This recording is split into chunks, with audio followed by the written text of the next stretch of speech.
समझलू बताना। अरे बड़ा मुश्किल के मानुष को चले मिलके मैं है ये कथाऊं। अरे बड़ दिन में ये छोड़ तुम्ही गाँव में नाऊ अपन संग सहेली के संग में घूमे के बहाना माता रानी के दरबार करते हैं हंसना। मैं है ये कथाऊं। माँ जगत जननी जो सबके तारनहार है माँ नर्मदा मैया के हमारे नाम वंदन कर लेते पुकार कर लेते तो नहीं बन किसका चल ना कगा कर लिया था कैसे न कथे कि आदि शक्ति जगत जननी कर्मल में वास करते। अगर माता रानी ना हमले अगर अपन आशीर्वाद नहीं देगी तो हमारा जीवित नहीं रह सका। निकल माता रानी ला हम आवाज देवे वंदन करबे पुकार करबे कहबो का आगे कर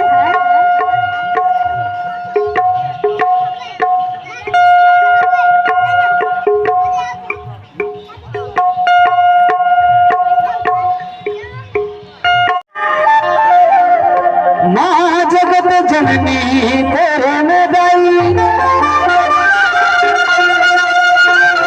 करते हम माँ तेरे पुकार।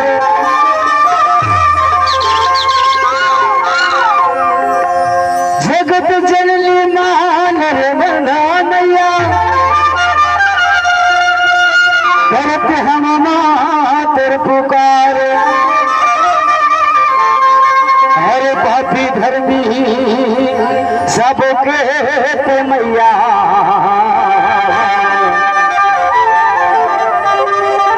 हर करते से बेड़ा पहा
पेड़ निकल गए तारे भर महतारी वो भाई तारे भर महतारी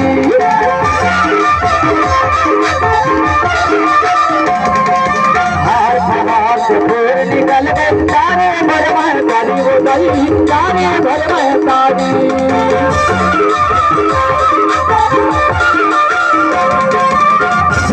तेरे कृष्णा गाते पूजा करे वो पुजारी देखना तेरे कृष्णा गाते पूजा करे वो पुजारी जम्मू के ध्यान से रखी तो समैया और जम्मू के ध्यान से रखी तो समैया सबों के कारण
तेरे धाम भवानी निर्मल दार हाथ